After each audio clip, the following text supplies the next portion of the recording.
only show that's 3 dimensions away from Captain America, the first Avenger, just being called Captain America.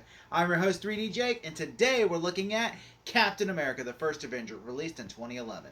Captain America, the first Avenger was directed by Joe Johnson and was written by Christopher Marcus and Stephen McFeely, and the movie stars Chris Evans, Sebastian Stan, Haley Atwell, Dominic Cooper, Hugo Weaving, and Tommy Lee Jones. The movie is essentially a origin story and an adaptation of the Captain America character, which first debuted in Marvel Comics in the 1930s.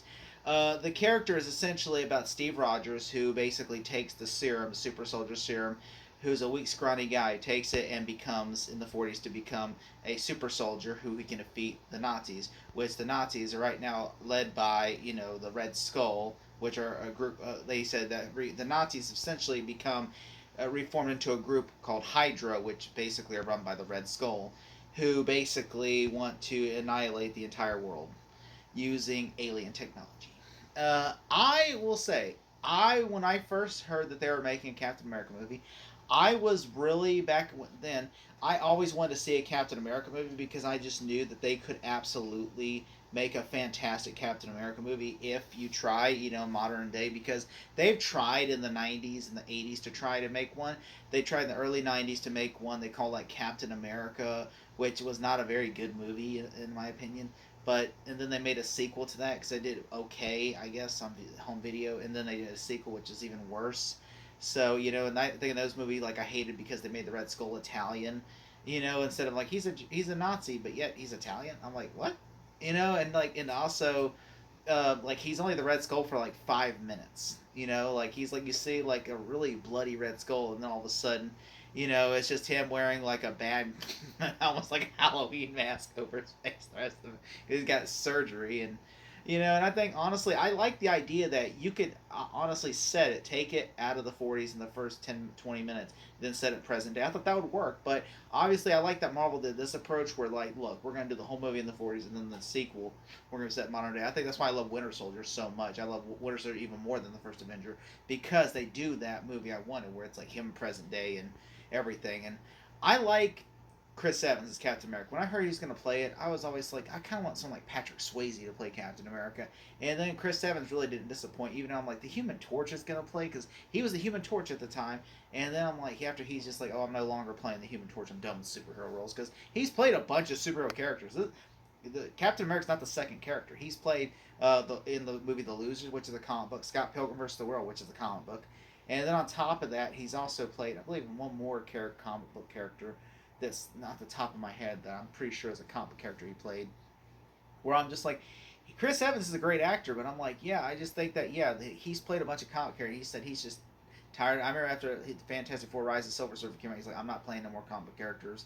Like, it was like after a couple years after, like right before Captain America, he says, unless Christopher Nolan directs Captain America, that's Fantastic Four 3, I would be in those tights faster than anything, but I'm not going to play it. And then Captain America came on. He turned it down several times until he eventually read the script and loved it, by Marcus McFeely's script, and he loved it and said, all right, I'll do it, and I think he was also kind of scared of having to sign on this many projects, but I think that made him even bigger because, he's like, wow, like, you did Captain America 1, and then it was a pretty good, it made okay, it did okay at the box office, but then after Avengers was big, and then the second one, Winter Soldier, was even bigger, and then Civil War was even bigger than that, and so, and I'm really excited that, this movie came out and everything, and I like the fact that, I like his, like, he has, like, the 1940s look, like, and then you see when he in Avengers, his look is different, and I like how, like, I really like the 1940s look of it. I thought that was a really cool costume that I was, like, really into and everything, And I remember the first teaser was attached to the Super Bowl that year, and I was like, Paramount had, like, this is before Disney bought Marvel, and so Paramount was still marketing the movie and everything. And I remember they had the teaser for Transformers: Dark of the Moon and Captain America. And I remember just like a 3 second, like almost like a 30-second teaser, and I'm just like, this is so small, and I'm like so angry because I'm like, this, I waited all night for this because I had to go to school the next morning. I'm like, I waited all night to see this. Transformers had more footage in their trailer, and so I was just like so angry about that, and everything. I loved it. I remember just loving the trailer. I just kept rewatching it over and over and over again. I remember I had a recording, and I was rewatching it going like this because just seeing Chris Evans crawl in the mud, and I'm like, oh, and then put the shield on, I'm like, oh yeah, oh yeah, and I'm just like, oh, can't wait for this. And then of course I saw the movie, and at first I was like, I liked it, but I didn't love it, because I'm just like, why don't I love this movie? Because I mean, obviously I was really excited. I remember Sci-Fi Channel just playing the 1930s movie over and over again, and so I was just like, why am I not liking this movie that much and everything? And I'm just like, man, like why? Like I remember watching the 1990s movie, and I'm just like, I don't like this movie as much, but I went into this movie and I was like, I liked it a lot. I mean, I thought it was funny. There's some like Tommy Lee Jones I thought was great in the movie, especially there's a scene where he like always laughs, makes me laugh whenever like the Peggy Carter's character kisses him, and then he looks over at Tommy Lee Jones and he goes, "Oh, I'm not kissing you."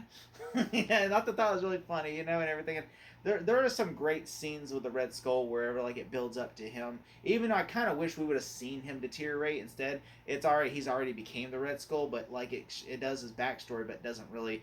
And it shows like, okay, he took the serum and he became a super soldier, but it melted his face, even though it doesn't like, it shows it off camera. I just thought that was well done, where he like they're doing a picture and everything, and they keep it in the shadows until the reveal.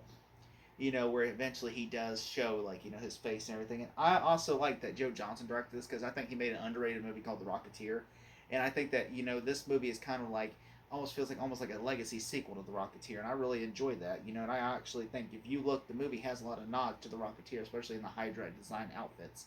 I thought was really well done, and the Red Skull is almost kind of like the character in The Rocketeer, the villain in The Rocketeer. And I like the fact that, like I remember showing my mother, like, because, after the movie come out and everything, I showed her both Green Lantern and Captain America, because I both had them that came out at the same time or on physical media. And I remember showing her both, like, Green Lantern and Captain America. And I remember she watched Captain America and Green Lantern. She said Captain America is the better movie. She said it has a better story, better acting, and better characters. And I was actually more invested in Captain America. And especially, I mean, it does. And she's right. After all these years, I was like, no, I was in denial. No, Green Lantern's better. But no, she's like, Captain America's the better movie. And I was like watching it. And I remember, like, I do like, how, like, like it had the montage of Captain America and everything. And I do like how, he wears his comic book accurate suit, and then eventually, to like do the shows and everything. But then in the end, like how like he like becomes this war hero and everything, and there is some stupid stuff like I don't like where like a woman kisses him and then Peggy gets jealous. And I just think like Peggy's too cool of a character. I don't like that aspect they do that where it's like, oh, they have to have the love triangle bullshit. And I'm just like, I just think nowadays they wouldn't do that because Peggy's so cool of a character and everything. And there is one line that kind of bothers me that was in the trailer that they cut out of the movie, or they just used it to market the movie, where ever like all of a sudden Peggy, when he's in the Red Skull's lair and everything, and Peggy shows up and she just guns down a Hydra agent, and he goes, "You're late." And in the trailer she goes, "Well, nobody's perfect." I was like, she doesn't say that at all. Instead, he goes, "You're late," and then all of a sudden, she doesn't say nothing. I was like, "What?"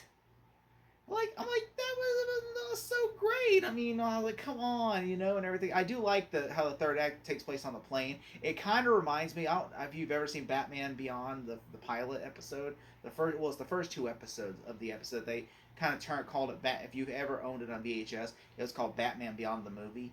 And so they had the first two episodes, which is basically the whole pilot.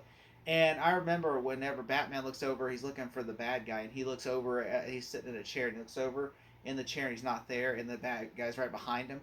I was just watching this going, did they steal this from Batman Beyond? Because literally it's the same thing where it's like Captain America sees the Red Skull's chair, he looks over, and he's got the Red Skull's right behind him. I'm like, this reminds me so much of Batman Beyond. I mean, just to like watching this going, I really think the writers were just big fans of Batman Beyond. They're like, we're gonna steal this for Captain America. Watch.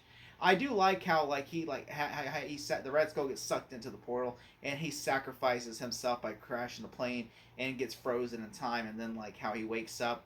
I love how in the end he wakes up in modern day and he's like shocked and everything. He sees Nick Fury and all them, and at first they try to trick him and everything, but then you realize he was there, that he hears the radio of the game that he was at, and just sees like modern day, and I'm like, that's so cool. And I remember just seeing in the credits, you see the trailer for it's a scene from Avengers where he's boxing and knocks this thing over, and then Nick Fury goes, You hear the mission, sir? He goes, I am. And then, like, and all of a sudden it shows clips from the Avengers movie and it goes, coming soon next summer. I'm like, oh. I really like that. And I really like this movie because it does feel like the first Avenger. Like, this movie leads directly into Avengers. And I'm just, like, love this movie because it just, if where it starts out and where we end up is so unique. I mean, nowadays, I mean, people say it's a mid film, but I really enjoyed this movie. I mean, this is not my favorite Captain America movie. I mean, I would say out of the three, it's my least favorite of the three, and that's nothing against the movie at all. I just really like Winter Soldier and Civil War much more. I mean, who knows? By the time Brave New World gets here, I might say this is my better than Brave New World. Brave New World might be my least favorite, or Brave New World might be my still favorite. This might be my least favorite still. Who knows? You know, but I just think right now this is my least favorite of the three Chris Evans movies. We'll see how Brave New World checks out. But if I had to give this movie a score, I'm going to give it a solid A-. Thank you so much.